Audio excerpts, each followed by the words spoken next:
Hi friends, আমরা আগের ক্লাসে ডাব্লিউটিও সম্বন্ধে কিছু মূল্যবান তথ্য নিয়ে আলোচনা করেছি। আজকে আমরা ডাব্লিউটিও সম্বন্ধে নতুন টপিক পড়ব। আচ্ছা, আমরা দেখি নেই কী কী পড়েছি, আমরা কতটুকু রাস্তা যেতে হবে। 8-9টা টপিক পড়বো, আমরা প্ল্যান করে রেখেছি টোটাল ডাব্লিউটিও নিয়ে। তো প্রথম টপিকটা ছিল আমাদের evolution of WTO. Second topic ছিল আমাদের ফ্যাক্টস অ্যাবাউট ডাব্লিউটিও। আজ আমাদের থার্ড ক্লাস এই ডাব্লিউটিওর ওপর। এখানে আমরা পড়বো organisational structure of World Trade Organization. কী করে কোনো একটা ডিসিশন মেকিং হয় বা কোনো ডিসপুট রেজলিউশন হয়, হ্যাঁ, বা কোনো অ্যাক্ট পাস করা হয় ডাব্লিউটিওর দ্বারা বা রিপোর্ট পাস করা হয়। তো এটা আমরা আজকে পড়ব। তো এটা কোনো একটা ডিসিশন নেওয়ার সময় আমরা আগের ক্লাসেই বলেছি যে ওয়ার্ল্ড ট্রেড অর্গানাইজেশন ঐক্যভাবে সবাই মিলে আলোচনা করে তারপর সেটাকে নিষ্পত্তি করে। তো এরকমই ওয়ার্ল্ড ট্রেড অর্গানাইজেশনের প্রথম পয়েন্ট খেয়াল রাখবে, নাম্বার 1 পয়েন্ট। এই প্রবলেম মানে কি, এই ডিসিশন মেক করার আগে প্রচুর কমিটি বসে, আলাদা আলাদা ছোট ছোট কমিটি, ছোট ওয়ার্কশপ, হ্যাঁ, প্রেজেন্টেশন, এসব ইনফরমেশন করে রিপোর্ট কালেকশন করা, সমস্ত কিছু আগে আলোচনা করা হয়। তো এগুলো করা হয় কমিটির দ্বারা, বিভিন্ন কমিটির দ্বারা হচ্ছে রিপোর্ট কালেকশন করা হয়। তারপর হচ্ছে ওয়ার্কশপ আনা হয়, সেই রিপোর্ট তো সবার সামনে মানে কি সাবমিট করা হয়। হ্যাঁ, এরকম প্রচুর পরিমাণের কমিটি এবং ওয়ার্কশপ বসে, নাম্বার 1। নাম্বার 2, তারপর কাউন্সিল বসে। পর তার কাউন্সিল কীরকম বসে, 3টে টপিকের জন্য কাউন্সিল বসে।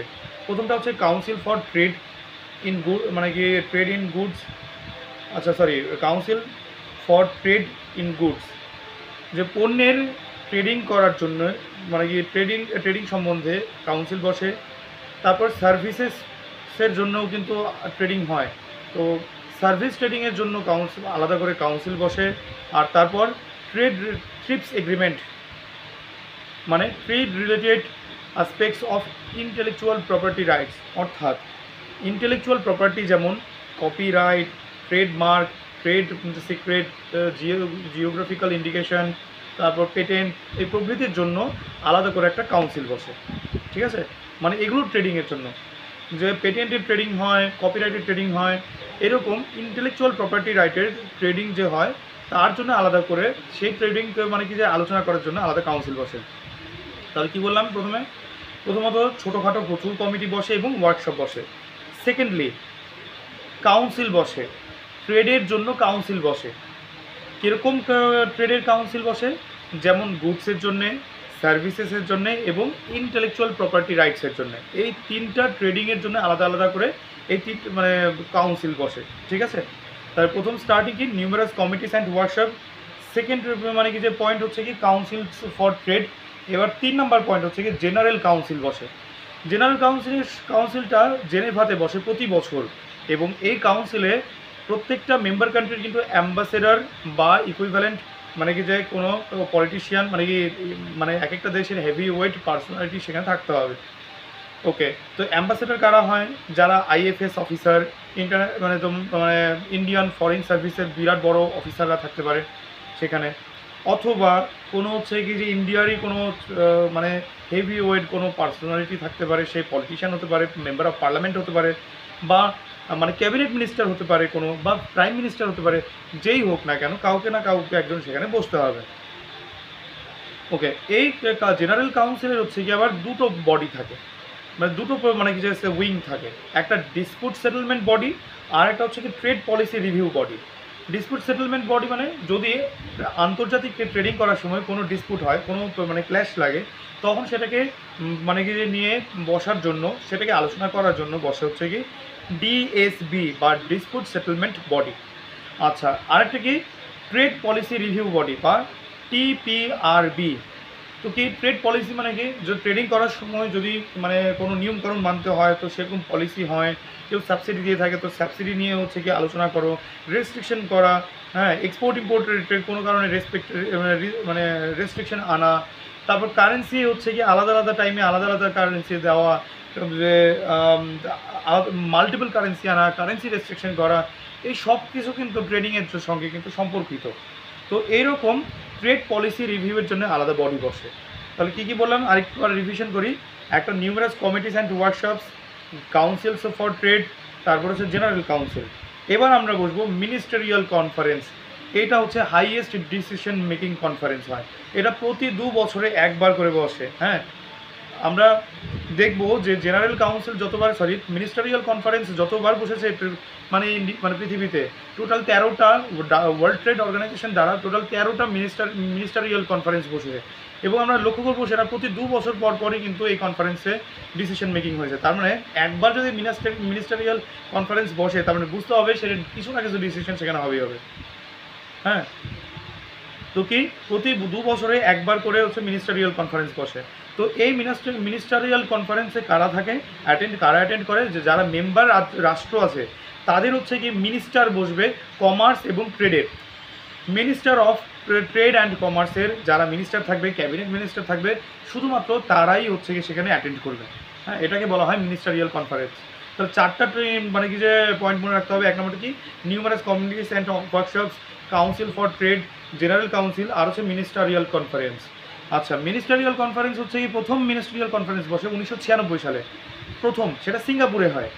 খেয়াল রাখবে, প্রথম মিনিস্টারিয়াল কনফারেন্স বসে 1996 সালে সিঙ্গাপুরে। তারপর 1998, 99, 1, 2000 মানে 2003, 2005, 2009 এরকম করে যাচ্ছে। তো সবচেয়ে বেশি মিনিস্টারিয়াল কনফারেন্স বসে হচ্ছে মানে সুইজারল্যান্ডে, মানে জেনেভাতে বসে। হ্যাঁ, আর খেয়াল রাখতে হবে WTOর হচ্ছে হেডকোয়ার্টার হচ্ছে জেনেভা। তারপর নিশ্চয়ই মিনিস্টারিয়াল কনফারেন্স যত বসবে বেশিরভাগই সেটা সিঙ্গাপুরে, ওই সুইজারল্যান্ডে বসবে, জেনেভাতে বসবে। ঠিক আছে, তো প্রথম মানে ভেরি ভেরি ইম্পর্টেন্ট, প্রথম হচ্ছে গিয়ে মিনিস্টারিয়াল কনফারেন্স বসে সিঙ্গাপুরে 1996 সালে, এবং সর্বশেষ মানে 12তম, সর্বশেষ হচ্ছে 13তম। তো 12তম মিনিস্টারিয়াল কনফারেন্স বসে 2020-এ বসার কথা ছিল, কিন্তু সেটা ক্যান্সেল হয়ে যায়। কোথায় বসার কথা ছিল? আস্তানা, কাজাকস্তানে। আর কেন ক্যান্সেল হয়ে যায়? কারণ কি, সে তখন কোভিড-19 ইমার্জেন্সি চলে আসছে। ঠিক আছে, কি বললাম, প্রথম মিনিস্টারিয়াল কনফারেন্স বসে সিঙ্গাপুরে 1996 সালে। 12তম মিনিস্টারিয়াল কনফারেন্স 2020-এ বসার কথা ছিল, কিন্তু সেটা মানে কি ক্যান্সেল হয়ে যায়। কোথায় বসার কথা ছিল? আস্তানাতে, কাজাকস্তানে। ঠিক আছে, কোভিড-19-এর কারণে সেটা ক্যান্সেল হয়ে যায়। তো আর হচ্ছে 13তম মিনিস্টারিয়াল কনফারেন্স হচ্ছে কি মানে তার মানে তো ওটা 12 নম্বর কনফারেন্স বলা যায় না এটা। তো সর্বশেষ মিনিস্টারিয়াল কনফারেন্স বসার কথা ছিল যে মানে বসে 2024-এ। তো 12 নম্বর প্রথম, মানে তার মানে কি 12 নম্বর মিনিস্টারিয়াল কনফারেন্স হচ্ছে দুবার বসার কথা। একটা হচ্ছে কি 2020-এ, আর একটা পরবর্তী 2021-22 কোনো একটা হয়তো সময় হয়েছে, আমি খেয়াল রাখিনি, তোমরা দেখে নিও। কিন্তু প্রথম যেটা মানে কি মিনিস্টারিয়াল কনফারেন্স হওয়ার কথা ছিল সেটা অবশ্যই ক্যান্সেল হয় কাজাকিস্তানের।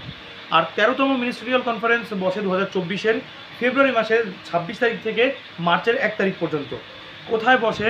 ইউনাইটেড আরব এমিরাতের আবুধাবিতে। ঠিক আছে, কি নিয়ে বসে? যে ডিসপুট সেটেলমেন্ট নিয়ে, এগ্রিকালচার নিয়ে, এবং S&D ট্রিটমেন্ট নিয়ে।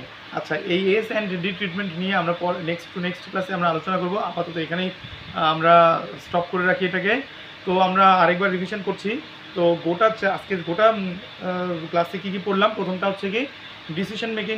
WTO এর ডিসিশন মেকিং হয় 4টা ধাপে: numerous committees and workshops, council's for trade, general council, ministerial conference. Ministerial কনফারেন্সের ইম্পর্টেন্ট তথ্য হচ্ছে কি 13টা মিনিস্ট্রিয়াল কনফারেন্স বসেছে। প্রথমটা বসেছে সিঙ্গাপুরের 1996 সালে। আর 12তম যেটা বসার কথা ছিল সেটা বসেনি কোভিড-19-এর জন্য, কাজাকিস্তানে বসানোর কথা ছিল, কিন্তু সেটা 12 নম্বরটা তো পরবর্তীতে হয়তো বসেছিল। 13 নম্বর মিনিস্ট্রিয়াল কনফারেন্স হচ্ছে কি 2024-এর 26 ফেব্রুয়ারি থেকে 1 মার্চ পর্যন্ত বসে ইউনাইটেড আরব এমিরাতের আবুধাবিতে, এবং সেখানে কী নিয়ে আলোচনা হয়? এগ্রিকালচার, ডিসপুট সেটেলমেন্ট এবং S&D ট্রিটমেন্ট নিয়ে। ঠিক আছে, তো আজকে এই পর্যন্তই থাক। নেক্সট ক্লাসে আমরা আরও বেশ কিছু ইনফরমেশন নিয়ে আলোচনা করব। অল দ্য বেস্ট, ভালো করে পড়ো, বাই।